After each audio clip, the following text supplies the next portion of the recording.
মেয়েদের পিরিয়ডের যন্ত্রপাতি হলো ওভারি আর ইউটেরাস, মানে ডিম্বাশয় আর জরায়ু। ডিম্বাশয় মানে বোঝা যাচ্ছে যে ডিমের আশয়, মানে যার মধ্যে ডিমগুলো থাকে। প্রতি মাসে একটা করে ডিম সেখান থেকে রিলিজ হয়। আর জরায়ু হলো বাচ্চাদানি, বাচ্চা এই জরায়ুর মধ্যে বড় হয়। প্রতি মাসের ডিমটা যখন বেরিয়ে যায় এবং বাচ্চা যখন তৈরি হয় না, তখন জরায়ুর মধ্যে থাকা বিভিন্ন যে রক্তজালকগুলো থাকে সেগুলো ওখান থেকে বেরিয়ে যায়। এবারে পিরিয়ডের গণ্ডগোলের জন্য দায়ী হচ্ছে এই ডিম বেরোনোর প্রক্রিয়াটা। যদি শরীর যে নিয়মের ডিম প্রতি মাসে বের করে, তার জন্য হরমোনের একটা ব্যালেন্স থাকে। এই হরমোনগুলো ধরে নেওয়া যাক হচ্ছে 30 দিনের কাজের শ্রমিক।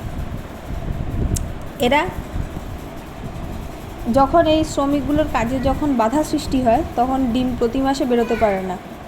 অথবা দেখা যায় যে এই হরমোনদের কাজ ঢিলে পড়ে যায়, দেখা যায় 30 দিনের জায়গায় 50 দিনে সে ডিমটা বার হচ্ছে। অথবা দেখা যায় যে সে ডিমটা ম্যাচিওর হওয়ার আগে, সময়ের আগেই বেরিয়ে আসছে। সব দুটোতেই অসুবিধা। তখন কি হয়, যখন এই ডিমগুলো বেরোতে পারে না, তখন ওই ডিমগুলো ওই ওভারির মধ্যেই, ওই ডিম্বাশয়ের মধ্যেই জমতে থাকে। জমে জমে জমে জমে অসংখ্য সিস্টের মতন দেখা যায়। এই আলট্রাসোনোগ্রাফিতে বা যখন দেখা যায়, তখন সেটাকে সিস্টের মতো দেখতে লাগে। এই জন্যে একে বলা হয় পলিসিস্টিক ওভারিয়ান ডিজিজ বা সিনড্রোম, পিসিওডি। তা এই যে হরমোনগুলো কাজ করতে পারছে না, এর কারণটা কি? এর কারণ হলো যে এমন একটা হরমোন, আরেকটা হরমোন আসছে বাইরে থেকে। যেমন ধরে নেওয়া যাক এটা হচ্ছে বহিরাগত শ্রমিক। এমন একজন বহিরাগত শ্রমিক আসছে, সে এসে এই কাজের জন্যে যে শ্রমিকগুলোকে লাগানো হয়েছে তাদের কাজটা গণ্ডগোল করে দিয়ে যাচ্ছে। সেটা কে? সেটা হচ্ছে ইনসুলিন। রক্তে যখন ইনসুলিনের পরিমাণ বেড়ে যায়, তখন ইনসুলিন এই আমাদের যে হরমোনগুলো এই কাজটা করে, সেই হরমোনের কাজটাকে বাধা দেয়।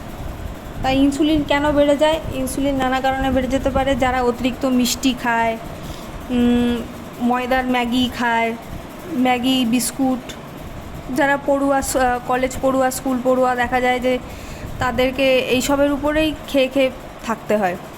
তো অতিরিক্ত খাওয়া হয় এই সমস্ত ভাত, রুটি, মিষ্টি, এই সমস্ত অতিরিক্ত খাওয়া হয়। আবার ওদিকে এক্সারসাইজ করা হয় না। কারণ যারা স্কুল পড়ুয়া বা যাদের শারীরিক পরিশ্রম কম করতে লাগে, যারা অফিসে কাজ করেন, তাদের দেখা যায় যে শরীর সেভাবে সচল রাখতে পারছে না। তখন কি হয়, রক্তে এই ইনসুলিন কি করে, ইনসুলিনের কাজ হলো এই ভাত, রুটি, ময়দা, এই সমস্ত জিনিস থেকে যে গ্লুকোজ তৈরি হয়, বা শাকসবজি থেকেও যে গ্লুকোজ তৈরি হয়, সেই গ্লুকোজকে কোষের মধ্যে ঢুকিয়ে এনার্জি উৎপন্ন করা। মানে আপনি যে কাজটা করছেন তার জন্যে যে এনার্জিটা পাওয়া যায়, সেটা ইনসুলিন সেই কোষের মধ্যে সেই ইয়ে করতে থাকে। এবার যারা অতিরিক্ত পরিমাণে খান, তাদের দেখা যায় যে ইনসুলিনের পরিমাণ অতিরিক্ত ক্ষরিত হচ্ছে শরীরের মধ্যে। অতিরিক্ত ক্ষরিত হতে হতে কী হয়, একসময় সেল, মানে আমাদের শরীরে যে কোষগুলো আছে যারা এনার্জিটা তৈরি করে, তারা দেখা যায় ওই ইনসুলিনটাকে আর রেসপন্স করে না, ওই ইনসুলিনটাকে ওরা নিজের মধ্যে নিতে চায় না। তার জন্য কী হয়, রক্তে ইনসুলিনের পরিমাণ বাড়তে থাকে।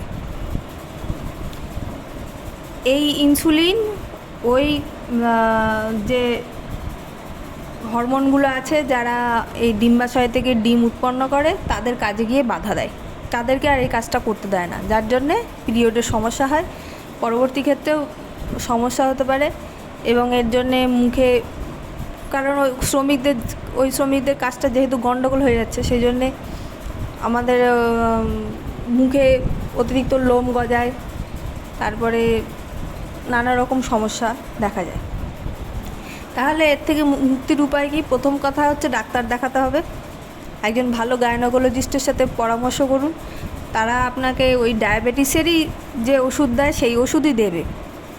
এটা খানিকটা ডায়াবেটিসের মতনই। আর তার সাথে একরকম ভিটামিন আছে, সেটাও দেবেন। আর তার সাথে যেটা করতে হবে, আপনাকে যেটা করতে হবে, সেটা হলো প্রতিটা মিলের সাথে, প্রতিটা খাবারের সাথে যথেষ্ট পরিমাণে সবজি খেতে হবে, সবজি, প্রোটিন, ফ্যাট, এই পরিমাণটা সাথে এইগুলোর সাথে কার্বোহাইড্রেটের পরিমাণটা কম রাখতে হবে, মানে ভাত রুটির পরিমাণটা কম রাখতে হবে, শাকসবজি মাছ মাংসের পরিমাণটা বেশি রাখতে হবে। আর কিন্তু আমরা মেনলি যেটা করি, আমরা এক পিস মাছ দিয়ে হয়তো একদিন একবেলার খাবার খেয়ে ফেললাম, কিংবা আমরা 4টে রুটি সাথে একটুখানি ডাল দিয়ে খেয়ে ফেললাম। এটা করলে হবে না, প্রতিটা মিলের সাথে সবুজ শাকসবজি রাখতে হবে এবং প্রোটিন, ফ্যাট এগুলো দিয়েও পেট ভরাতে হবে। শুধুমাত্র ভাত রুটি দিয়ে পেট ভরালে হবে না। তার সাথে সাথে বাইরের জাঙ্ক ফুড তো বাদ তো রয়েছেই, একদমই ওই বিস্কুট, বিশেষ করে বিস্কুট, কেক, প্যাকেটজাত যেগুলো, মিষ্টি, তারপর আইসক্রিম, এগুলো লিমিট করে ফেলতে হবে। এগুলো একেবারে খাওয়া যাবে না তা নয়, কিন্তু খেলেও after mill as a desert, মানে একটা দুপুরের খাবার খাওয়া হয়ে গেল, তারপরে আপনি এক পিস মিষ্টি খেলেন, বা মিষ্টি খাওয়ার আগে খালি পেটে কখনোই মিষ্টি খাবেন না। সকালের দিকে খালি পেটে কখনোই মিষ্টি খাওয়া যাবে না, এতে ইনসুলিনের পরিমাণ আরও বেড়ে যায়। এবং সকালবেলা উঠে যা খাবেন তার মধ্যে যেন স্টার্চের পরিমাণ বা মিষ্টির পরিমাণ কম থাকে। যেমন সকালবেলা উঠে টক দই, ডিম সিদ্ধ খাওয়া যেতে পারে, গোটা ফল খাওয়া যেতে পারে, আমন্ড বাদাম খাওয়া যেতে পারে, ভেজানো আমন্ড বাদাম খাওয়া যেতে পারে, ড্রাই ফ্রুটস খাওয়া যেতে পারে। কিন্তু একেবারেই ওই বিস্কুট অতিরিক্ত 2টোর বেশি খেয়ে ফেললাম, কিংবা কালকে রাত্রিরে কটা মিষ্টি পড়েছিল খেয়ে ফেললাম সকালবেলা উঠে, এগুলো করা যাবে না। তার সাথে সাথে যেটা মোস্ট ইম্পর্ট্যান্ট হলো শরীরকে সচল রাখা। সারাদিনে অন্তত 1 ঘন্টা হাঁটাহাঁটি করুন, অথবা বিভিন্ন রকম যে এক্সারসাইজ আছে করতে পারেন, নাচ করতে পারেন। মোট কথা হচ্ছে শরীরকে সচল রাখতে হবে। খেলাম কিন্তু বসে থাকলাম সারাদিন, ভালো ডায়েট করলেও এই সমস্যার সমাধান হবে না। বরং এক্সারসাইজ করলেও আপনি যদি একদিন সপ্তাহে এক আধ দিন মিষ্টি খান, সেই ক্ষতিটা অতটা গায়ে লাগবে না।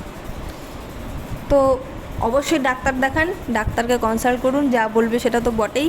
তবে আসল ঘটনা হচ্ছে এখানেই। আর যে সমস্ত ড্রিঙ্কের কথা লোকে বলে যে অমুক একটা টি আছে, হার্বাল টি, খেয়ে ফেলুন আপনার কমে যাবে, বা অমুকে বলে যে এই একটা সলিউশন আছে, এই একটা ওষুধ আছে, খেয়ে ফেলুন আপনার আপনার পিসিওডি কমে যাবে, আপনার পিরিয়ডের সমস্যা ঠিক হয়ে যাবে। এগুলো পার্ট অফ দ্য সলিউশন, এগুলো পুরো সলিউশন না। পুরো সলিউশন মানতে গেলে আপনাকে ডায়েট ঠিক রাখতে হবে, এক্সারসাইজ করতে হবে, ডাক্তারের ওষুধ খেতে হবে। তার পাশাপাশি আপনি ওই ড্রিঙ্কগুলো খেতেও পারেন, নাও খেতে পারেন।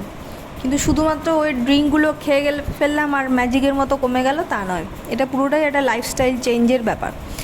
তার সাথে সাথে আরও যেটা ইম্পর্ট্যান্ট সেটা হচ্ছে রাত্রিবেলা ঘুমটা খুব ইম্পর্ট্যান্ট। রাত্রিবেলা ঠিক 11টা থেকে 12টার মধ্যে ঘুমিয়ে পড়া, এবং দিনে অন্তত 7-8 ঘন্টা ঘুম অবশ্যই জরুরি। এই হরমোনগুলো বা এই যে 30 দিনের কাজের শ্রমিকগুলো, এদেরকে কাজ করানোর জন্যে, এদের মধ্যে যাতে কাজের সাম্যটা বজায় থাকে, যাতে এদের ব্যালেন্সটা বজায় থাকে, সেই জন্যে এই ঘুমটাও অত্যন্ত জরুরি। ধীরে ধীরে ধীরে ধীরে এই চেঞ্জগুলো আনলে অবশ্যই এই সমস্যার সমাধান হবে।